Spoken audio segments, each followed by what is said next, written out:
भगवान शंकर कहते हैं कि मैं समझाने को समझानू मना नहीं है, पर ज्ञानी हो तो समझाऊं, अज्ञानी हो तो समझाऊं। पर जिसके भीतर अभिमान इतना भरा हुआ है, उस अभिमानी व्यक्ति को कैसे समझाया जा सकता?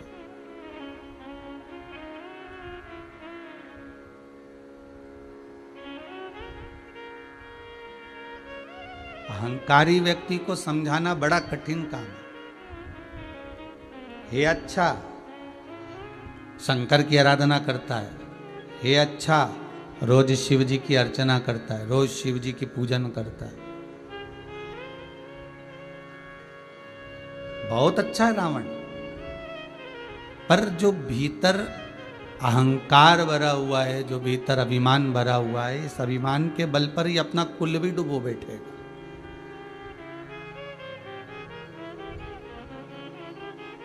माता दक्षायनी, माता सीता, माता सती, माँ दक्षायनी, माँ सती अहंकार में इतनी, थोड़ा सा अभिमान जब आ गया था तो इतनी फूल चुकी थी कि मैं और इस कुंभज बाबा के मुख से कथा सुनूं, इस अगस्त ऋषि के मुख से कथा सुनूं। केवल दक्षायनी अकेली समाप्त नहीं हुई, इन्होंने दक्ष को भी समाप्त कर दिया। जब व्यक्ति के जीवन में अहंकार अगर आ जाता है, अभिमान अगर आ जाता है, तो जब अहम आ जाता है तो वो पूरा कुल डुबो बैठता है। चाहे फिर वो कौरव हो, चाहे फिर वो कंस हो, चाहे फिर वो रावण हो।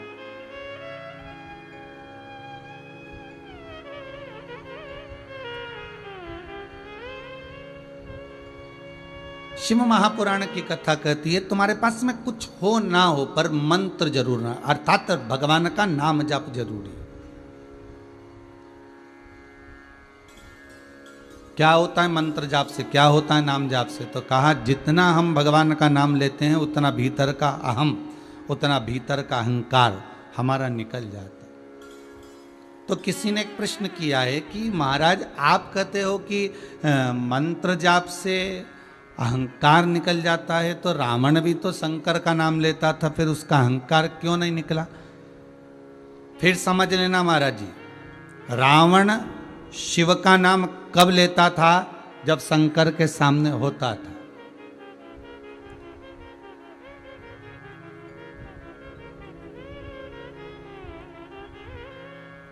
हमारे यहां पर पुष्टि मार्ग में जो ब्रह्म संबंधी जीव होते हैं, जो वल्लभ कुल बालकों से दीक्षा लिए हुए होते हैं, जो श्री जी बाबा को मानने वाले होते हैं, जो ठाकुर जी से लाड़ लड़ाने वाले होते हैं, उनको एक बात हमेशा ज्ञात कराई जाती है, एक बात हमेशा बताई जाती है। क्या बताया जाता है?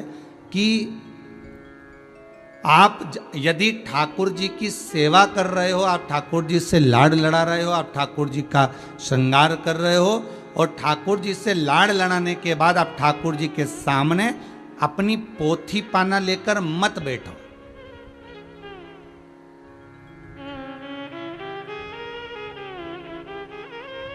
ठाकुर जी के सामने कभी अपना पोथी पाना लेकर मत बैठो। पोथी पाने का मतलब ठाकुर जी के सामने बैठकर कभी पाठ मत करो। ठाकुर जी के सम्मुख में बैठकर कहीं तुम सर्वोत्तम जी का पाठ कर रहे हो, कहीं तुम यमुनाष्टक कर रहे हो, तुम कहीं गोवर्धन चालीसा कर रहे हो, ठाकुर जी का जो पाठ तुम कर रहे हो, चाहे मधुराष्टक करो, चाहे जो भी तुम कर रहे हो, चाहे गिदाजष्टक कर रहे हो, ठाकुर जी के सम्मुख में बैठकर अगर आप अपनी पोथी पाना लेकर बैठे हो तो ये श्रेष्ठ नहीं है।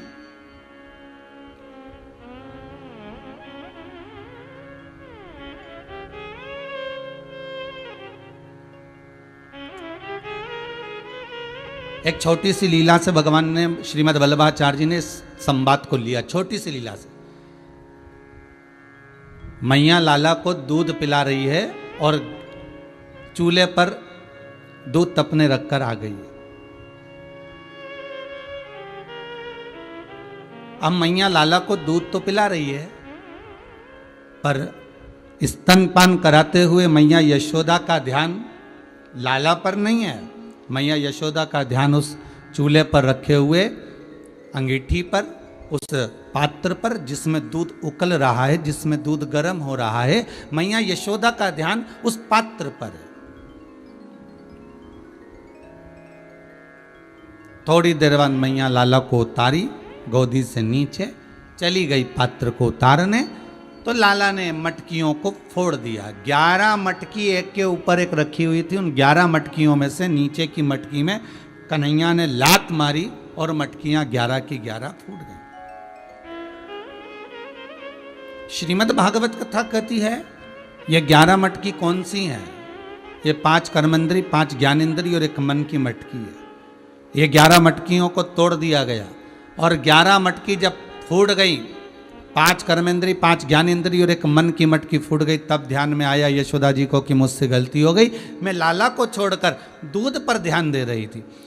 इसलिए शायद श्रीमद् वल्लभाचार्य जी ने अपने ग्रंथों में, अपनी पंथ में यह वर्णन किया है जगत गुरु श्रीमद् वल्लभाचार्य जी ने कि आप जब भगवान से स्नेह करने बैठो, आप जब भगवान से लाड लड़ाने बैठो, आप जब भगवान से प्रेम करने बैठो, आप जब भगवान से स्नेह करने के लिए बैठो, उस समय पर आपका ध्यान पूर्ण तरह से भगवान में ही होना चाहिए।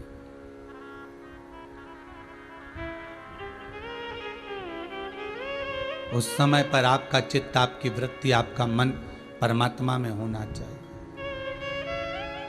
कि मैंने सारे सहारे छोड़ दिए, बस तेरा सहारा काफी है। उस समय पर हमारा मन, उस समय पर हमारा चित्त, उस समय पर हमारी वृत्ति, उस समय पर हमारी सोच केवल परमात्मा पर। हम कई बार हवेली जी में दर्शन करते हैं, हवेली जी जाते हैं, तो वहाँ पर भी लोग सुबह सुबह के टाइम पर जब ठाकुर जी से लाड लड़ाने के लिए आते हैं, ठाकुर जी का दर्शन करने के लिए आते हैं, श्रृंगार का दर्शन करने के लिए आते हैं, तो वहाँ से पोथी में से पोथी उठा लेते हैं, उसी में से पाठ उठाकर और रोज ठाकुर जी के सामने पाठ करते हैं। अरे जब ठाकुर जी का टेरा डला हो तब पाठ करिए, जब ठाकुर जी के पट बंद हो तब पाठ करिए। पर ठाकुर अगर हमारे सम्मुख में है, हमारा लाला हमारे सामने है, हमारा गोपाला हमारे सामने है, हम जिससे मिलने के लिए आए हैं, जिससे हम नैन मिलाने के लिए आए हैं, जिससे हम प्रीत जोड़ने के लिए आए हैं, जिससे हम स्नेहता रखकर आए हैं, अगर उसको नहीं निहारेंगे, उसका दर्शन नहीं करेंगे और वही पाठ और स्मरण में लगे रहे और भगवान की ओर निहारा ही नहीं, तो फिर हृदय तो दुखेगा ना भगवान का भी। भगवान को भी लगेगा कि मेरे लिए इतनी दूर से आया, मेरे लिए दर्शन करने आया और पाठ में लग गया। ये पाठ तो तू बाद में भी कर सकता था, चोटी तो तुम बाद में भी कर सकते थे, दूध तो तुम बाद में भी तपा सकती थी यशोदा मैया, पर पहले तो लाला को दूध पिलाना था ना, पहले तो लाला से लाड लड़ाना था ना, पहले तो लाला से स्नेह करना था ना आपको। ये सब काम तो बाद में भी हो सकता है, पर प्रथम है प्रीत, प्रथम है स्नेह, प्रथम है वात्सल्यता, प्रथम है करुणाता।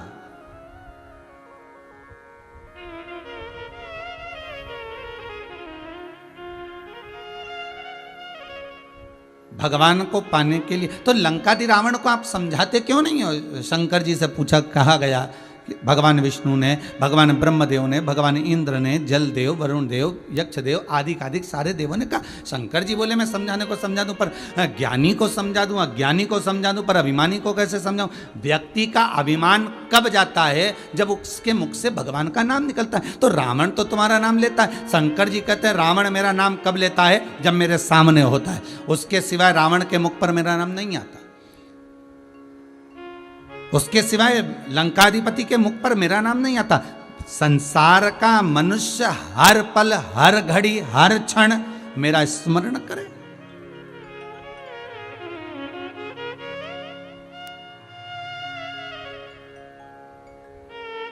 और सरल भाषा में समझ लीजिए महाराज, पहले के लोग तीर्थ करने जाते थे, साथ में दरी, चादर, थोड़ा खाने पीने का सामान, थोड़ा एक आध बर्तन भांडा, थोड़ी लकड़ी, कंडा, गोबरी, जो भी कुछ ले जा रहे हैं। पहले के लोग तीर्थ करने जाते थे तो बहुत सारा सामान बांध कर ले जाते थे। बोलो रे आस्था चैनल पर जितने कथा सुन रहे हो सब बोलो सही है कि गलत है रे। पहले के लोग जाते थे तो ढेरों सामग्री बांध बांध कर ले गए। पर गांव में कोई कोई व्यक्ति ऐसा करोड़पति होता था, इतना धनपति होता था, इतना पैसे वाला होता था कि वो ये बर्तन, ये दरी, ये कम्बल, ये चादर, ये खाने का सामान, ये सब कुछ लेकर जाता ही नहीं था। वो ले जाता ही नहीं।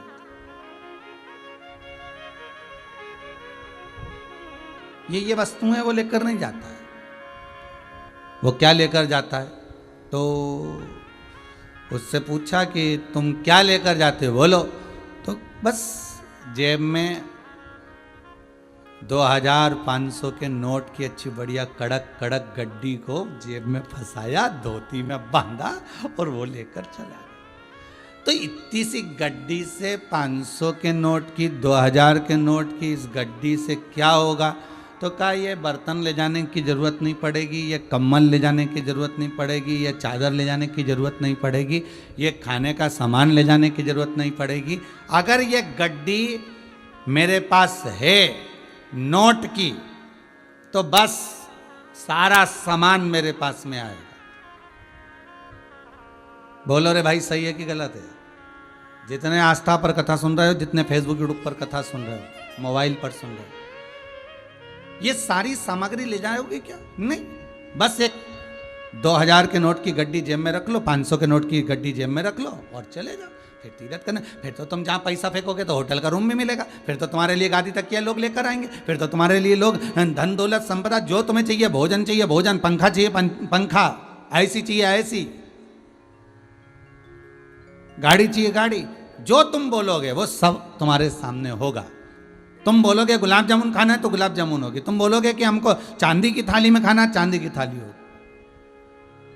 तुम जो बोलोगे वो तुम्हारे सामने आ जाएगा। बस तुम्हारे पास में अगर गड्डी है, तुम्हारे पास में अगर नोट की गड्डी है, वो छोटी सी गड्डी तुम्हारे जेब में अगर पड़ी है तो ये सारा सामान तुमको ढोने की जरूरत नहीं है। उसी तरह जैसे पुराने समय में दो लोग होते थे, एक सामान लेकर जाते थे, एक पैसा जेब में बांध ले जाते थे और कुछ भी नहीं ले गए, टाविल पेस्ट कुछ नहीं ले जाओ तो सब मिल जाएगा, पैसा है तो सब है।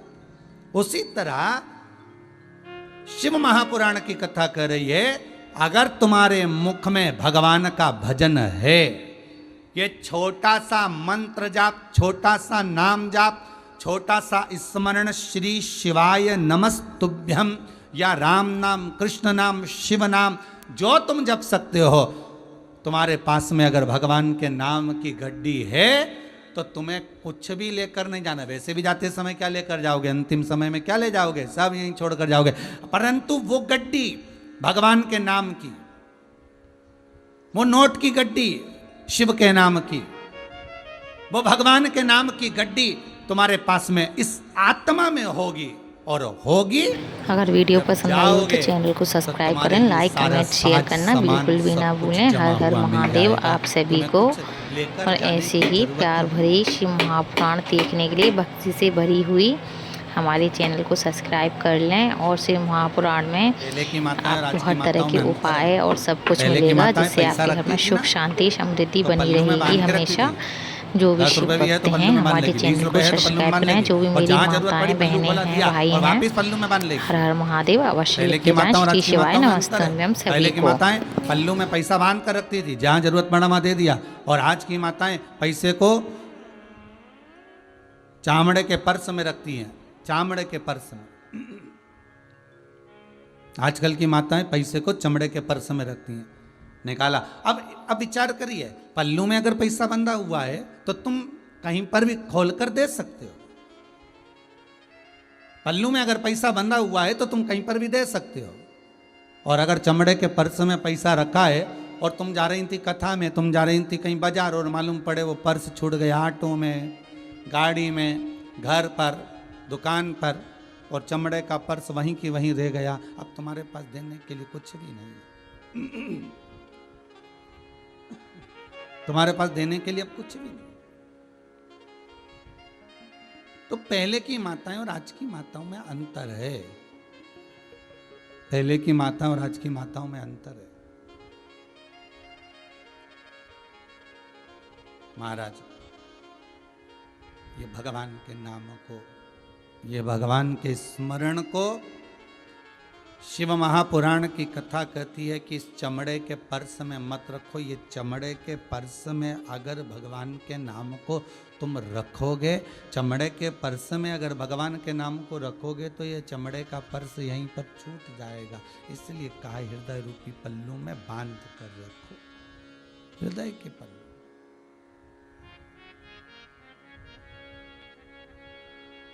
जब हृदय के पल्लू में भगवान का नाम बंधा होगा तो ऊपर जाते से ही पूछा जाएगा क्या लेकर आए हो, तब हृदय के पल्लू से भगवत नाम को खोलकर प्रदान कर दिया जाएगा, दे दिया जाएगा। भीतर प्रवेश।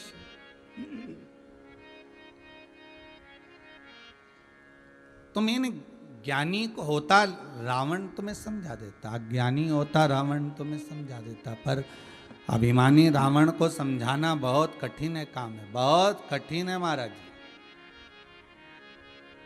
किसी भी चीज का यदि आपके भीतर अहंकार आ जाए तो आपको अच्छा अच्छा व्यक्ति भी नहीं समझा सकता। तो भगवान क्या समझा, नहीं समझा। शिव पुराण कह रही है, पार्वती मैया शिव जी के साथ में विराजमान हुई। कार्तिकेय बाबा ने तारकासुर का संहार करा। तारकासुर के 3 पुत्र थे, तारकाक्ष, विदुनमाली और कमलाक्ष। ये 3 पुत्र तारकासुर के हैं। और इनके मन में एक बात आ गई, इनके मन में एक भाव आ गया कि हमारे पिता तारकासुर का संहार कार्तिकेय जी ने करा। अगर हम कार्तिकेय जी से युद्ध करने के लिए जाएंगे, विवाद करने के लिए जाएंगे तो अच्छी बात नहीं होगी। एक काम करते हैं, अपन तीनों तारकाक्ष, विदुनमाली, कमलाक्ष की अपन तीनों एक काम करते हैं कि पहले भगवान से तप कर कर वर प्राप्त कर लें। हम आपसे भी कहते हैं, कोरोना जैसी महामारी से, वायरस से बचने का सबसे सुंदर तरीका है कि घर में बैठकर शिव महापुराण की कथा सुनो, भगवत नाम कर जाप करो, भगवत स्मरण करो, भगवत कीर्तन करो, भगवत मंत्र में डूब जाओ, भगवत नाम में डूब जाओ। आप भगवत स्मरण में डूबे रहो। सत्य बताना, ईमानदारी से बोलना। रे भाई, जितने लोग कथा सुन रहे हो टीवी पर, एक एक हृदय से कहना, 7 दिन पहले आपकी चित्तवृत्ति में कोरोना वायरस इतना फैल रहा है, इतना फैल रहा है, इतने लोग मर रहे हैं, ऐसा हो रहा है, वैसा हो रहा है, ऐसा बताया जा रहा है। बार बार रह रह कर कहीं हॉस्पिटल की सूचना आ रही थी, बार बार रह रह कर किसी के मरने की सूचना मिल रही थी, बार बार रह रह कर किसी न किसी तरह की खबर तुम्हारे पास आ रही थी। पर जब से तुमने अपना मन शिव महापुराण की कथा में 2 बजे से लेकर 5 बजे तक लगाया, शंकर की कथा में इस मन को यदि आपने लगा दिया तो आपको 7 दिन में यह भान नहीं हुआ होगा कि कौन गया, कौन आया, क्या हो रहा है, क्या नहीं हो रहा। अब आपको ऐसा लग रहा होगा कि कोरोना वायरस अब धीरे धीरे समाप्त हो रहा है, ऐसा लग रहा है जैसे कम हो गया। वायरस कम नहीं हुआ, कोरोना महामारी अभी कम नहीं हुई है, वायरस उतनी जगह पर है, उतना ही फैल रहा है। बस आपकी बुद्धि को आपने वहां से हटाकर भगवान के चरणों में छोड़ दिया, आपकी चित्त वृत्ति को आपने परमात्मा के चरणों में ले जाकर लगा, आपने अपने मन को, अपने भाव को, अपने हृदय को भगवान के चरणों में ले जाकर छोड़ दिया। बस इस मन को भगवान तक तुम रमा दो, सब दूर से हटाकर इस मन को भगवान के चरणों में ले जाकर जब हमने छोड़ा सब दूर से हटाकर इस मन को जब हमने भगवान के चरणों में ले जाकर लगा दिया तो फिर हमारा मन कहीं गया ही नहीं, फिर हमारा मन कहीं विचलित ही नहीं हुआ, भटका ही नहीं, सब दूर से मन हट गया। अब आपको लग रहा है कि कोरोना वायरस कम हो गया है। जब 7 दिन से आप कथा सुन रहे हो ना तो आपको ऐसा लग रहा है आपको ये बीमारी नहीं है, कुछ भी बीमारी दिख ही नहीं रही। अब तो लोग बढ़िया होते जा रहे हैं, अब तो ऑक्सीजन की भी कमी नहीं पड़ रही, अब तो पलंगों की भी ज़रूरत नहीं पड़ रही है, अब तो जहाँ देखो वहाँ पर पलंगवन भी मिल रहा है, सब कुछ हो रहा है। तो अब तो क्योंकि तुम्हारी बुद्धि में शंकर समा गया, तुम्हारी बुद्धि में शिव आकर बैठ गया, तुम्हारी बुद्धि में भगवान शंकर स्वयं आकर बैठ गया।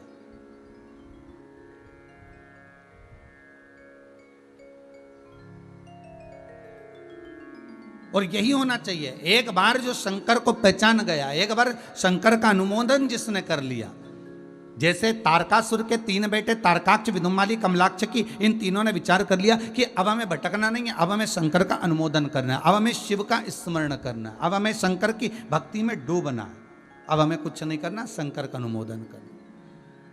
तो उन्होंने शंकर का अनुमोदन करना प्रारंभ करा तो इतने में तारकाक्ष के मुख से निकल गया। तारकाक्ष बोला कि अगर अपन शंकर का अनुमोदन करेंगे तो शंकर के पुत्र कार्तिकेय ने तो हमारे पिता को मारा, अच्छा लगेगा क्या? तो अपन उनका अनुमोदन नहीं करते, अपन ब्रह्मा जी का अनुमोदन करते हैं। फिर वो ब्रह्मदेव का अनुमोदन करने लगे। ब्रह्मा जी प्रकट हो गए, मांगो तुम्हें क्या चाहिए,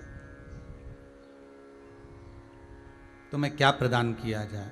तो उस समय पर तारकाक्ष, विदुमाली, कमलाक्ष की तीनों ने कहा आप हमें अगर देना चाहते हो तो पहला वर तो ये दे दो कि हम मरे ही ना। फिर वही वाली बात आ गई, बादाम खाओगे तो भी मरोगे, बादाम नहीं खाओगे तो भी मरोगे, काजू खाओगे तो भी मरोगे, काजू नहीं खाओगे तो भी मरोगे, रोटी खाओगे तो भी मरोगे, रोटी नहीं खाओगे तो भी मरोगे। ठीक है, मरना निश्चित है, पर यह नहीं कि हम जानबूझ कर मर जाए,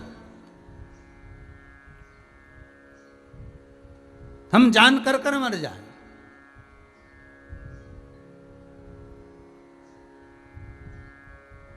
किस लिए?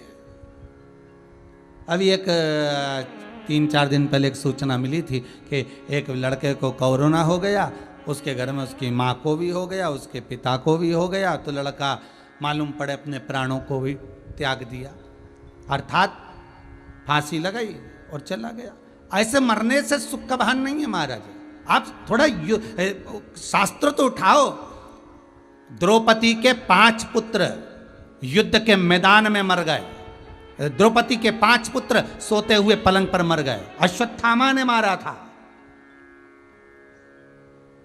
और द्रौपदी बिलक बिलक कर रो रही थी। तो भगवान कृष्ण ने पूछा, द्रौपदी तुम्हारे 5 पुत्र मर गए, तुम इसलिए रो रही हो? द्रौपदी कहती हैं पुत्र मर गए उसका रोना नहीं है, रोना इस बात पर आ रहा है कि एक छत्राणी के बेटे जिनको युद्ध के मैदान में मरना था वो सोता सोता मर गया। एक छत्राणी का पुत्र जिसको युद्ध के मैदान में युद्ध लड़ते लड़ते मरना था वो सोते हुए मर गया। दुख इस बात का, बेटा मरा उसका दुख नहीं है। आप कोरोना जैसी महामारी से लड़कर चले जाते तो बात थी, पर जरा सा रोग आया और तुमने सोचा कि मर जाऊं तो अच्छा, और लगा नहीं पाए। इसको भान नहीं कर सकते, इसको आनंद नहीं कर सकते महाराज।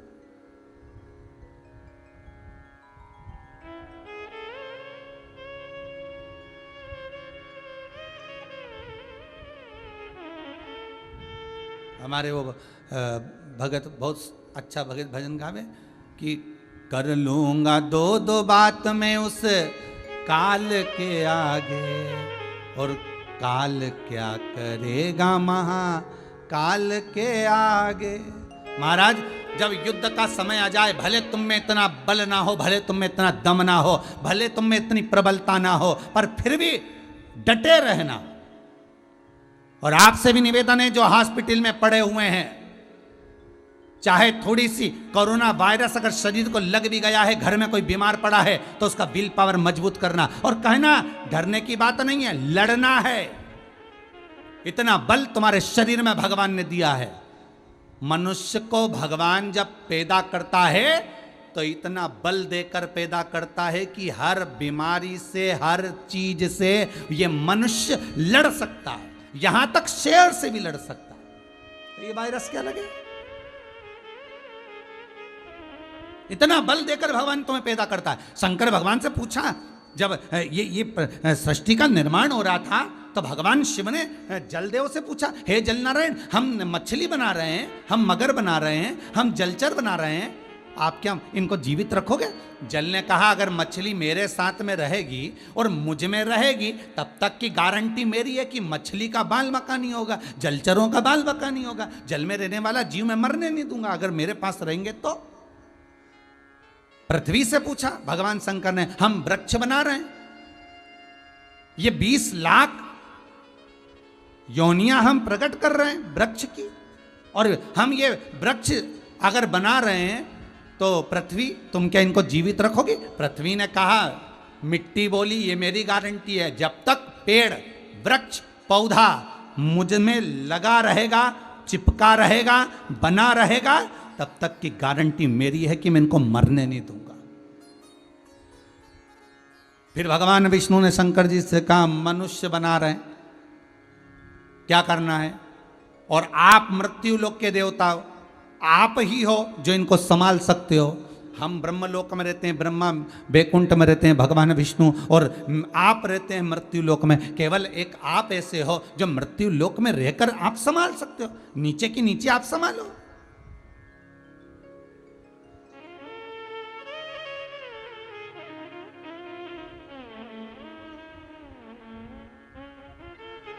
ये आप संभाल सकते हो,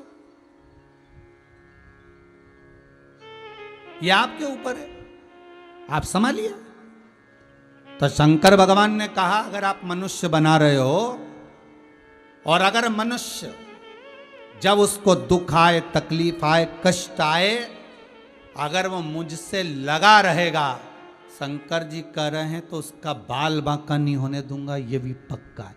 पृथ्वी कहती है, वृक्ष मुझसे लगा रहेगा तो मैं सूखने नहीं दूंगी, उसको पानी कहीं से भी ला कर दूंगी, उसको जीवित रखूं। जल कहता है, मैं मछली को मरने नहीं दूंगा, और शिव कहते हैं, मैं मनुष्य को डिगने नहीं दूंगा, बस मुझसे लगा होना चाहिए, मुझसे वंचित ना हो।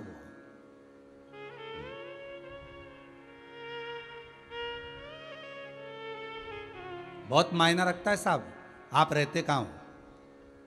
कई लोग हमारे पास में आकर कह देते हैं, अरे गुरुदेव, आप जब उधर से निकलो ना तो हमें खबर कर देना। हमने पूछा क्यों? अरे रेलवे स्टेशन के पास में मकान है, बिल्कुल लगा हुआ। ओहो, कोई टेंशन नहीं, और चलता फिरता रास्ता है, कोई चिंता नहीं, को आए कब गए, आप तो बस खबर करना, हम तुरंत भोजन का टिफिन लेकर आ जाएंगे। बार पास में बिल्कुल रेलवे स्टेशन से लगा हुआ। कोई कहता, गुरुदेव आप उधर से निकलो तो हमें खबर कर देना, हम बस स्टैंड के पास में रहते हैं। बिल्कुल बस स्टैंड पे हमारा ही घर है पहला, गाड़ी जहां मुड़ती है ना वहां घर हमारा ही आता है, सबसे पहले आपको हमारा घर ही दिखेगा। हमने कहा वाह। फिर कोई बोला, अरे कभी जरूरत हो तो बता देना, बिल्कुल हॉस्पिटल के पास में रहते हैं, 4-5 घर छोड़ के हॉस्पिटल है, बहुत बड़ा, पूरे शहर का सबसे बड़ा हॉस्पिटल हमारे घर के पास में। ओहो, फिर कोई मिला, अरे गुरुदेव भगवान की ऐसी कृपा है साहब, हमारा जो मकान है वो थाने के पास में है, किसी के भी ताला नहीं भी लगाओ तो ध्यान रखे साहब, थाना पास की पास में, कोई दिक्कत नहीं, वहां तो कोई भी अकेला भी रह जाए टेंशन नहीं साहब, बिल्कुल नजदीक की नजदीक में, और सबसे अपनी पहचान जोरदार। कितना जरा सा हॉस्पिटल के पास में रे तो अहंकार आ गया, जरा सा रेलवे स्टेशन के पास रे तो अहंकार आ गया, जरा सा बस स्टैंड के पास में रे तो अहंकार आ गया, थाने के पास में रे तो अहंकार आ गया। कितना अभिमान, केवल उसके पास में रह रहे हो तो इतना अहंकार है, तो परमात्मा के पास में रहोगे तो भी तो तुम्हारे भीतर अहंकार आना चाहिए कि मैं उस परमात्मा के भजन से जुड़ा रहता हूं, मैं शिव महापुराण से जुड़ा रहता हूं, मैं शंकर के करीब में रहता हूं, शंकर मेरे पास में रहता है, मैं राम नाम जपता हूं, राम मेरे करीब में रहता है, मैं राधा नाम कीर्तन में जाता हूं, मैं कृष्ण नाम का स्मरण करता हूं, मैं भगवान का भजन करता हूं, मैं शिव महापुराण की कथा सुनता हूं। यह अहम तुम्हारे भीतर होना चाहिए। मैं शंकर के पास में रहता हूं। और जैसे आप कह रहे हो कि थाने के पास में घर है, कोई बाल बांका नहीं हो सकता, रेलवे स्टेशन के पास घर है, तुरंत कोई भी बात हो तुरंत मैं सामने आ जाऊंगा, बस स्टैंड के पास घर है तुरंत मैं सामने आ जाऊंगा। उसी तरह भगवान कहता है कि तू मेरे करीब में रहेगा और तुझे जहां दुख आया मैं भी निकल कर सामने आ जाऊंगा। यह मन में भाव होना चाहिए कि परमात्मा हमारे सम्मुख में आ जाए, भगवान हमारे सम्मुख में पहुंच जाए।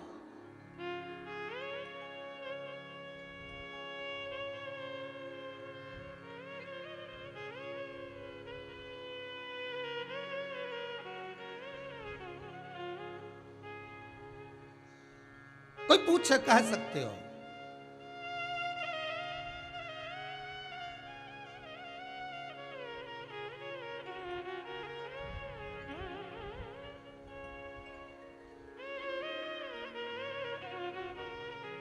कहीं कहीं का लोग हमसे भी पूछता है तुम कहाँ रहते हो। हमने कहा जहाँ पर नमक सीहोर में आना और जहाँ सबसे ज़्यादा अटाला गाड़ियाँ पड़ी हों, जो 4 व्हीलर गाड़ी कहीं नहीं चल रही हो और बहुत सारी 4 व्हीलर गाड़ियाँ ढेर सारी सामने खड़ी हो जो कोई नहीं चला रही हो, उनमें ना इंजन हो ना टायर हो ना कुछ हो, वहीं उसके ठीक सामने जहाँ 15-20 अटाला गाड़ी खड़ी मिल जाए वहीं हमारा घर है, बस पहचान जाना। वही तो क्या बताओ, लोगों के घर के सामने तो शोरूम होता है, तुम्हारे यहाँ अटाला गाड़ी है। गुरु जी तुम्हारे घर के सामने, हाँ हमारा घर ऐसी जगह पे।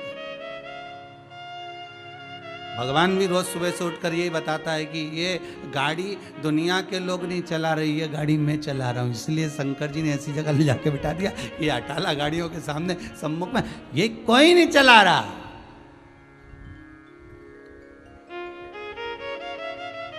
ये कोरोना की जो दूसरी लहर आई है, हर व्यक्ति अपने अपने काम में लगा रहा, हर व्यक्ति अपनी अपनी जगह लगा रहा। किसी को नहीं मालूम था कि सेकंड लहर, दूसरी लहर इतनी भारी आएगी और इतनों को निपटा कर चली जाएगी। किसी के पास इतनी व्यवस्था नहीं थी। व्यवस्था तो केवल मेरा देव अधिदेव महादेव संभाल रहा था। कैसे संभाल रहा था वो ही जानता है साहब। वो तो ये भगवान को धन्यवाद देना कि थोड़े चले गए, पूरे नहीं तो ये लहर में ना जाने कितने और निपट जाते। कोई नहीं संभाल पा रहा था। ना हॉस्पिटल में व्यवस्था दिख रही थी, ना ऑक्सीजन की व्यवस्था दिख रही थी, ना वेंटिलेटर की व्यवस्था दिख रही थी, ना दवाई की व्यवस्था दिख रही। अगर व्यवस्था कर रहा था तो मेरा देव अधिदेव महादेव कर रहा था, मेरा शंकर संभाल रहा था, ये त्रिलोकी का नाथ, ये त्रिकालदर्शी संभाल रहा था। हर पल, हर घड़ी, हर क्षण सामने खड़ा हुआ था।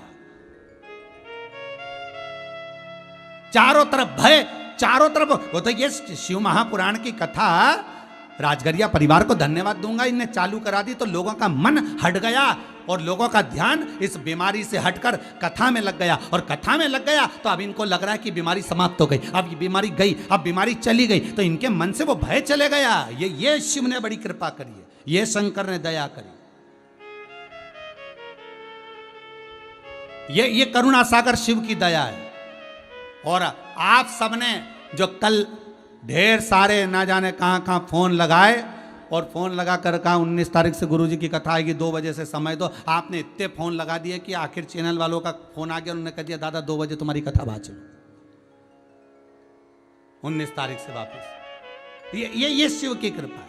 ये तो शंकर एनर्जी दिया है, कोई नहीं संभाल सकता। संभालने वाला तो देवाधिदेव महादेव है, त्रिलोकी का नाथ, त्रिकालदर्शी, कैलाशी, अविनाशी संभाल रहा है, कोई किसी को नहीं संभाल रहा। प्रभु आपकी कृपा से सब काम हो रहा है, करते हो भोले बाबा मेरा नाम हो रहा है।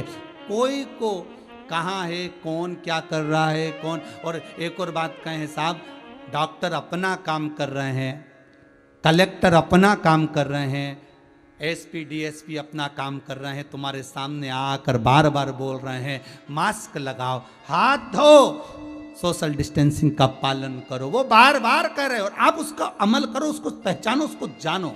क्यों कर रहे हैं? जिससे आप बचो, आप सुरक्षित रहो।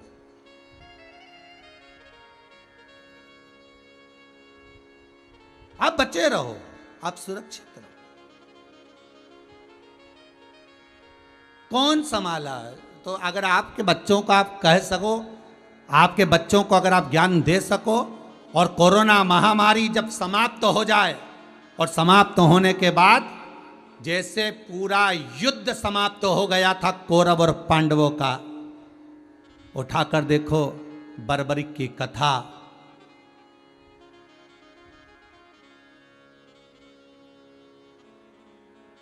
उठाकर देखो।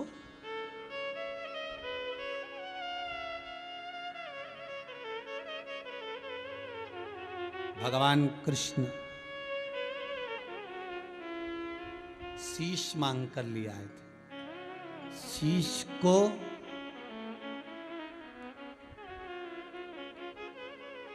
शमी के वृक्ष के ऊपर रखा था। ध्यान दीजिएगा,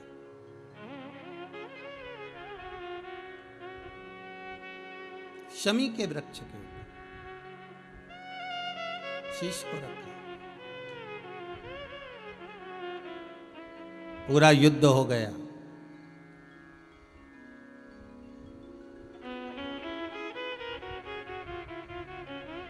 और युद्ध समाप्त होने के बाद भगवान कृष्ण ने अर्जुन से कहा, जाओ जरा वो शीश उतार के लाओ।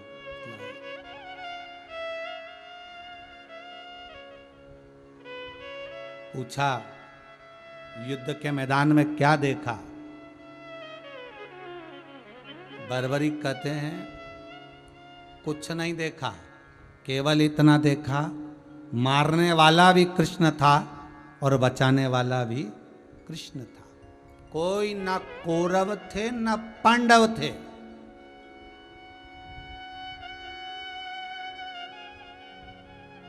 ना कौरव ना पांडव, मारने वाला भी कृष्ण था और बचाने वाला भी कृष्ण था। भगवान कृष्ण ने कह दिया, तुम हमें पहचान गए, इसलिए तुम्हारा नाम श्याम होगा, और लोग तुम्हें खाटू धाम में पूछेंगे। वही खाटू के श्याम जी हो गए।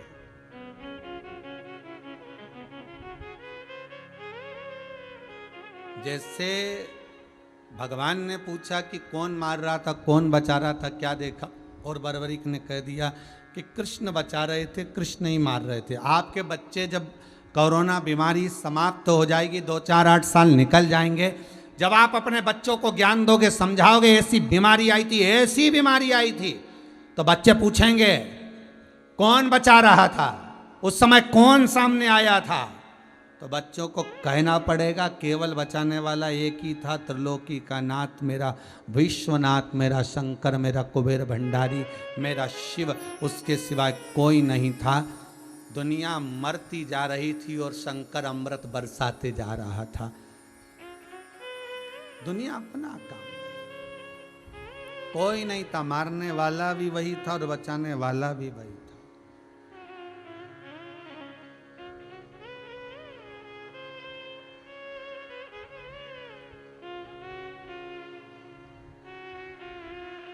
मारने वाला भी वही है, बचाने वाला भी वही है।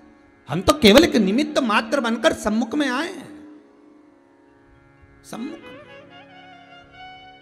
कितना कितना धन लोगों के पास में, अटैची भर भर कर धन है, हाथ जोड़ जोड़ कर करे, डॉक्टर साहब बचा लीजिए, डॉक्टर साहब ऑक्सीजन, डॉक्टर साहब वेंटिलेटर, डॉक्टर साहब थोड़ी सी औषधि ऐसी दे दो, मेरे बेटे में प्राण आ जाए, मेरे बच्चे की श्वास आ जाए, मेरे बच्चे का श्वास का लेवल गिर रहा है, डॉक्टर साहब मेरी पूरी पूंजी ले लो, डॉक्टर साहब मेरा पूरा दौलत ले लो, सत्ता ले लो, पर मेरे पति को, मेरी पत्नी को, मेरे बच्चे को, मेरी बेटी को, मेरे बच्चे को बचा लीजिए। बिलक बिलक कर कह रहा है, निवेदन कर रहा है, और सब कुछ नष्ट होते होते भी अगर तुम्हारे घर का जीव अगर बचकर बाहर आ गया तो शंकर को धन्यवाद देना। कोई नहीं आया था, वही जो शिव की कथा सुनी थी पहले से, उस पर विश्वास कर कर श्री शिवाय नमस्तुभ्यम का जाप करा था, उस जाप का फल आ गया, और कोई डॉक्टर ऐसा मिल गया और उसने ऐसी दवाई दे दी जिससे ऑक्सीजन लेवल बढ़ गया और वेंटिलेटर की जरूरत नहीं पड़ी, बच गया, घर वापिस आ गया। ये शंकर ने कृपा कर दी, ये शिव दे दिया।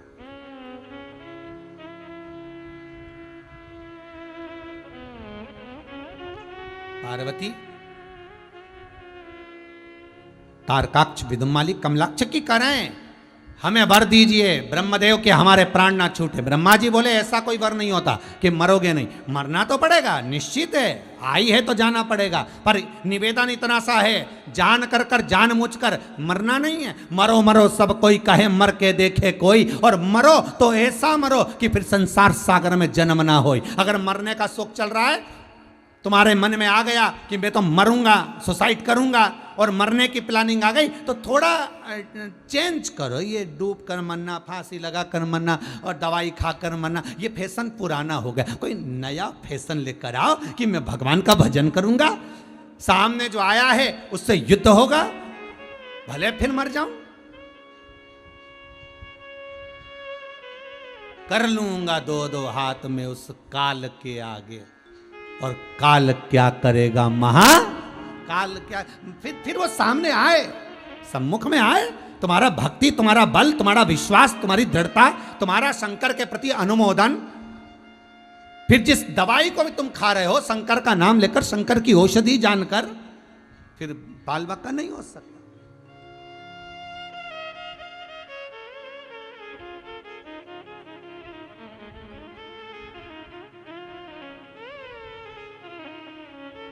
तुम ले उसका नाम, फिर देखो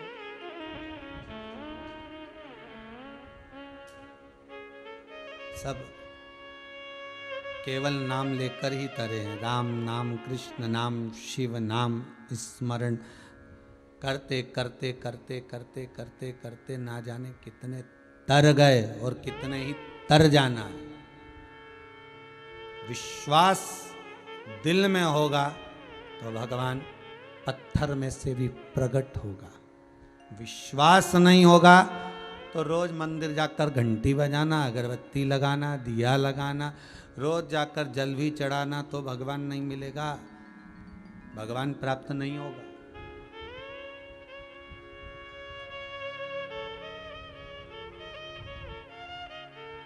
विश्वास है।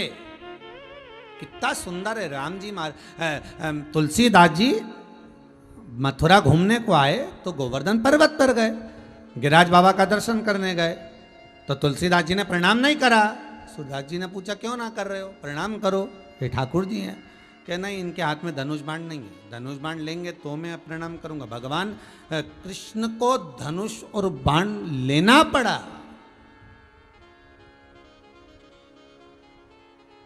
अपने भक्त के लिए अगर विश्वास है तो परमात्मा तुम्हारे लिए किसी भी रूप में आ सकता है साहब। तुम उसको पुकारो, तो उसको दिल से बुलाओ, आप दिल से एक बार उसका विनय करो, निवेदन करो, आएगा। मेरा मन कहता है आज अगर राजगरिया परिवार कथा करवा रहा है तो इनके मन में एकदम ये बात नहीं आई, राजगरिया परिवार के बच्चों के मन में या इनके माता पिता के मन में बात रही होगी, या धर्मपत्नी के मन में, या ये तीनों भाई हैं या बहुएं हैं, या इनके मन में कहीं ना कहीं कुछ दिन पहले बात मन में आई होगी। एक बार शंकर की कथा करवाई जाए, शिव की कथा मन में आई और इनने मन में आकर फिर कहीं फोन करा होगा आशीष जी को, बात हुई होगी और ये कथा मिल, तो ये शिव की कृपा ही तो है। तुम्हारे मन में आया और भगवान ने दिया। कितना सुंदर बात है महाराज। शिव महापुराण की कथा कल्प वृक्ष कही गई है। कौन सा वृक्ष है? कल्प वृक्ष। एक ऐसा वृक्ष जिस वृक्ष के नीचे जो मांगो वो हो जाता है, जो मांगो। जैसे एक व्यक्ति को नहीं मालूम था कि ये कल्प वृक्ष है, बेचारा जाते जाते रात हो गई तो वहीं पेड़ के नीचे सो गया। पेड़ के नीचे सोया तो उसके मन में आया, हे भगवान कितना घना जंगल है, कितना घना जंगल है, थोड़ा सा भी प्रकाश नहीं है, प्रकाश कहीं से हो जाए तो अच्छा। इतनी देर में पास के जंगल में आग लग गई, इसके यहाँ प्रकाश हो गया। थोड़ी देर बाद इसके मन में आए, हे भगवान बड़ी भूख लग रही है प्रभु, कहीं से भोजन आ जाए। इतने में चांदी की थाली में भोजन आ गया, इसने कर लिया। इसके मन में आया आखिर ऐसा क्या हो रहा है कि मेरे पास अपने आप सामान आते जा रहा है, जो सोचू वो पूरा। इसको नहीं मालूम कि कल्प वृक्ष के नीचे बैठा है, इसको नहीं मालूम कि कल्प वृक्ष है जिसके नीचे वो बैठा हुआ है। भोजन आ गया, उसने भोजन कर लिया। फिर थोड़ी देर बाद मन में आया, सो रहा था, सोते सोते मन में आया, अगर मैं सोया और शेर आ गया और मुझे खा गया तो?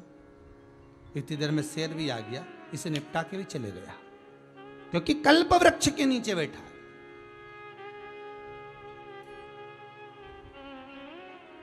शंकर और सती, शंकर और दक्षायनी भी कल्प वृक्ष के नीचे बैठे थे, कुंभज बाबा के यहां कथा सुनने गए थे।